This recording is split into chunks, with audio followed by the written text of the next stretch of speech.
Those were the slaves that you could see in physical shackles and yokes around their necks. You and I got to be really dumb not to realize we are living in an age of slavery. And although most human beings don't have the physical shackles and the physical chains, who will say that the average human being in the average society is not shackled economically, politically, mentally, socially, religiously? There's tremendous slavery. And that was the society of the Prophet. There was tremendous ignorance. In today's world, how enlightened you think we are? In the Prophet's time, there were religions, an organized religion. The Arabs were not short of gods, like modern people are not short of gods. Humanity generally suffered. Today, the globe is packed with people who are experiencing suffering at different levels.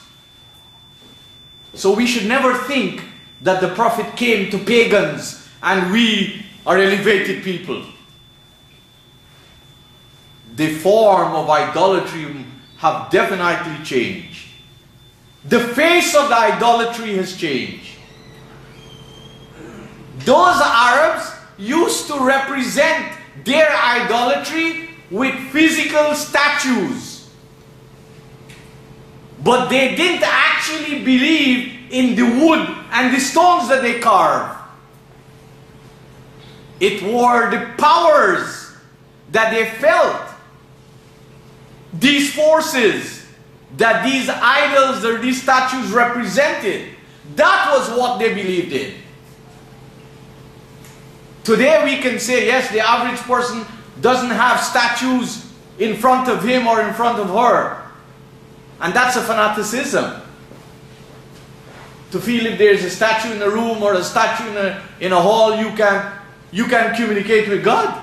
There's statues all around us. How do we communicate with God if there's so many statues in our mind? But we have been brainwashed. And we like it. Because this Prophet did not come to give a cheap representation of divine loftiness. He didn't come to fool anyone. And that is why, like Moses, he met the hell with his own society.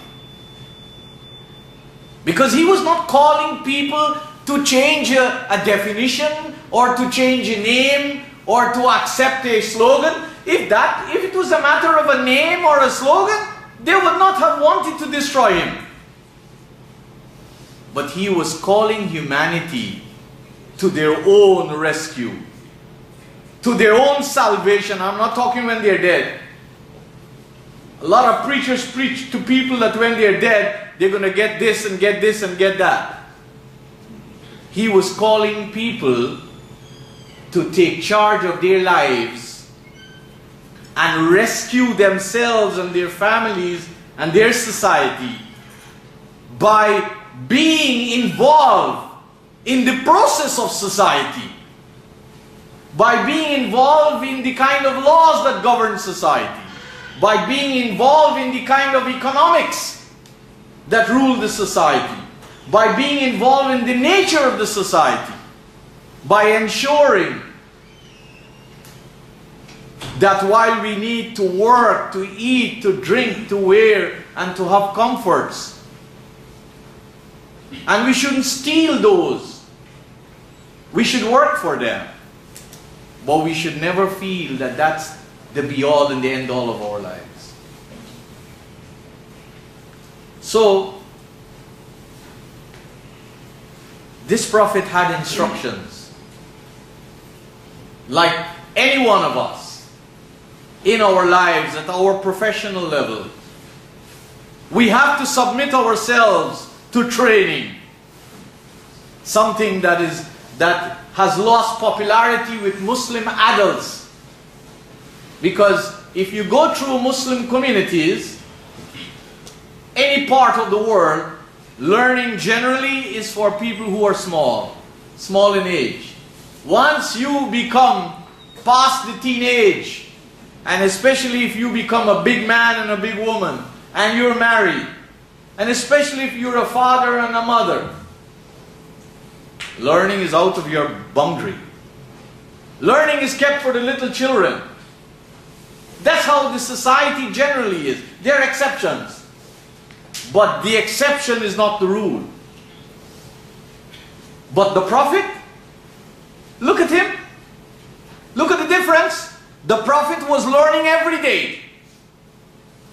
Muslims stopped learning from the time they were small. And the kind of learning they have, and the average Muslim have, go to the average masjid. What do you think they're crazy over? They're crazy over memorizing the Qur'an in Arabic. And they give so much promises to the uneducated parents that if your son memorized the Qur'an and your daughter memorized the Arabic Qur'an, so many of your household will go straight to paradise. Straight trap door. So when you're uneducated and you're backward and dotish where Islam is concerned, you will buy that opium. And that's the opium that is very much popular in Muslim lands and even here in Canada and North America. While life, the demands of life is the use of the intellect. It has always been the number one edifice of divine guidance, the use of the intellect. But what do? We substitute it easily. So this Prophet, let me remind myself and you about this. As big as we are, mothers, fathers, husbands, wives, this Prophet was learning every day. Have you ever thought about it?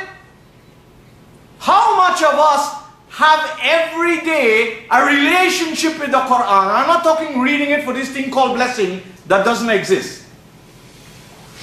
I'm talking about introspecting its context.